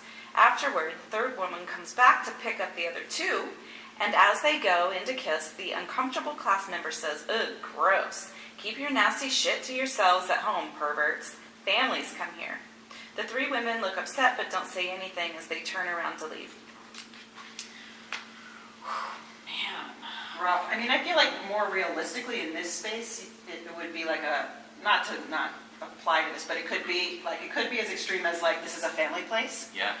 They But do that. without saying like the pervert thing, like saying the really nasty stuff. Right, because or that's the often slight, what they the mean. obvious slight. Right. And whether you should address a slight. Right. Yeah. Like when it's clear. Because a lot of times there's a lot of subtext under what family means, right? Or Right. like who gets the right to say what a family is and what a family isn't, or who gets the right to define what a family is. And yeah, there's a lot of undercurrent under that's been used against the LGBTQ community for a really long time, of who gets to define what a family is and what it isn't. Yeah, and what do family values mean, right? So yeah. Yeah, this is a family space. There are kids here. Like I've heard all Oh of my that gosh, kind of I've stuff. got that personally. And I'm like, because of a photo of like a woman with a fishnet that doesn't even actually have a face on it. Therefore, and it's in the summertime, but it's therefore impacting the children that aren't at Alchemy during the summer, and then I'm still getting told to take exposures down, and I'm just kind of like, at some point, it isn't about the children. At some point, there's a lot of diverse activities happening here, and I have previously, but I am not having like total booties and complete thongs. Like I feel like they're more reserved images. So there is a fine line. I have heard that from before. But then, how do you approach that situation? Good question. Yeah. Because I'm like resistant to just accommodate every single complaint. There's a lot of complaints here about a million different things. I mean, people think that the kids shouldn't be on poles, but there's whole pole fitness for children. I've seen so many videos of kids, and I'm like, I don't think that's actually, it's athleticism, and we're not sexualizing the kids' classes. They have a great time. I don't know, I would love more feedback about what is handling. Yeah, and I think that sexualizing thing is the part that's really hard with this, both as a polyamorous person myself and also as a queer person. It's like when people see that, they automatically sexualize it in a way that they don't with other things, right? And so if you see two women kissing, that's all of a sudden like this very sexually charged moment for people that they feel like is inappropriate or is speaking to some larger sexual thing. But like if you're in the office and somebody like talks about how they're trying to get pregnant with their husband, it's like, well, you just told me a lot about the type of sex that you're having and that you're not using condoms and that you're like very specifically like doing all these very like intense sexual things, but because it's couched in this like nice language, it's okay. And we choose to sexualize or not sexualize certain things, and especially around queer folks, we often see those relationships as only sexual. Like there's no way that there could be a sort of emotional connection between two women or two men, or that could be a sort of emotionally fulfilling relationship outside of sexuality. And so that's why, like for example, I'm not allowed to go into elementary schools usually because we're talking about sex, even if we're just talking about identities, right? And so it's kind of the same thing that you deal with here, where it's like, well, but pole is a very like sexually like charged piece of like cultural like thing. But also it's just great exercise and it's fun and it like makes you feel good about yourself and it does all these other things that and I have all these to do parents with saying, sex. can I bring my 13 and 16-year-old? And I talked to my co-teacher and she's like, I don't see why not. And there are, if a parent is bringing their kids to some of these classes, I mean, I think that's their choice on some level, like that's... And also, like, we like to ignore the fact that, like, sometimes people who are younger than 18 are sexual. And if they're sexual with other people that are their age in a responsible and consensual way, and they have the language to talk about safe sex, they have the language to talk about, that's one of the things about my youth program that I think is really important to me is I really try to create a sex-positive space where kids can bring up questions about sexual health, where kids can bring up questions about their relationships, or where kids can hold hands with other LGBT kids in the space, or where kids can kind of let themselves be sexual beings in a way that like isn't appropriate or crossing my boundaries, but that doesn't build in that shame for them around like you have to feel inherently shameful about your relationship. You have to never hold hands. You have to not kiss. You have to not. With I have two partners and we're in a triad, and one of the things that we do is like we go out to public and we have dates as a group of three of us, and what our boundary is what we talked about was we're like anything that a married straight couple could do in public we could do, and so. So we can hold hands, we can kiss, we can cuddle each other, we can do the things that are not inappropriate or involve nudity or sexual contact, but that a lot of times get us really weird looks or inappropriate stares or scoffs or some of these other things that really people feel very justified in judging and in sort of correcting that behavior by being really negative about it. And so that's sort of my baseline is like, could a straight married couple do that in public? And if they could and other people can't, then it's based on prejudice. It's not based on sexualizing or discomfort or other things like that. So, what are some other ways that people think they might intervene or they might step in that moment? I personally, if this were my space where I had empowerment to do so, I would take that upset party aside and say, exactly that. Like, this is an inclusive space for our community, and anything that a heterosexual couple could do, homosexual couple could do as well, with comfortability, and we accept that and promote that here. Yeah. And that's it. Yeah. And I hope that you come back. Right. And I also would do something for the people that... Yeah, and especially having the invite back. I think that's the really important piece of that. It's like, because and we want this to be your space too. And you're welcome here too. Right. Yeah. And then also a shout out to the women that were doing that were kissing each other and then got shamed. Right. Something of like, I'm so sorry. Yeah. And I'm working to change the culture. Is there anything we can do to It's not support acceptable you, to me either. Yeah. and then on the proactive front, I would be just wanting to make sure that anyone who comes to use my space knows what family means here, Yeah, totally. and that it means everybody, and like list out exactly what it means. Right. It means loving and caring and all those things that like doesn't. The No, but structure that it doesn't also touch it, includes yeah. all types of people, Right. and that that's just who we are. And there's other dance studios. Not that you have to tell them there's other dance studios. I don't mean it like that, but just like this is who we are, like loud and clear. This is a safe space. Yeah. You walk in here, and this is who Yeah. it's safe for. Everyone. Right, And we don't tolerate anything else. Yeah. right. And I think that's an important piece of this too, Yeah. and that's kind of like, Jenna, what you're talking about with the email you sent out and some other stuff is like having a really strong sense of self as an organization and saying like, here's what we do. We do this work with women in prison. We do this work with queer people. We do this work with other folks. We do stuff with Out Boulder. We do stuff with wherever, and like that's part of our cultural identity. And if that's not something you feel comfortable with, then we can talk about it. And if you want to like start to work through that or figure out ways that like you can feel comfortable here, like that's great. But the reality is that we're not going to change that. And so Right. if that's going to continue to make you uncomfortable, we need to side against safety, right? Like we need to fall back and protect the safety of all people in this space. And your moderate discomfort really isn't more important than the like vital safety of people's daily experience. And I just have to like disclose, like I feel really strongly, like there's this whole thing around like comfort the disturbed and disturb the comfortable, and I feel radically, Yeah. I actually feel like I feel radical about it, and Yeah, I feel like totally. these conversations can be really uncomfortable, that they can really elevate emotions. People have internalized feelings that come up when they recognize they might have biases because everyone wants to pretend like they don't, and I think like that is actually part of the problem. Yeah, And so I think being direct, being Because upfront, it's a defense mechanism. calling Yeah. things out and actually opening it up to a community conversation is like the way that that's what I want to do. But what I do want to do is like, I think a piece of my learning is how to make these conversations bringing people in rather than pushing people out, because I think I do have some of these Skill. tendencies to Yeah. feel very strongly and feel very protective, and I can be really Like, intense, upset like about come it, down. yeah. I can just come down really hard with boundaries, and so I think as a leader, like that's one piece I'm learning is like how to make conversations softer, more inclusive, and make people want to actually look But at not themselves and compromise look on at their the content, biases, yeah. but never compromise. Because I think time and time again, I come back to like standing by myself, standing by a bigger population that we're representing,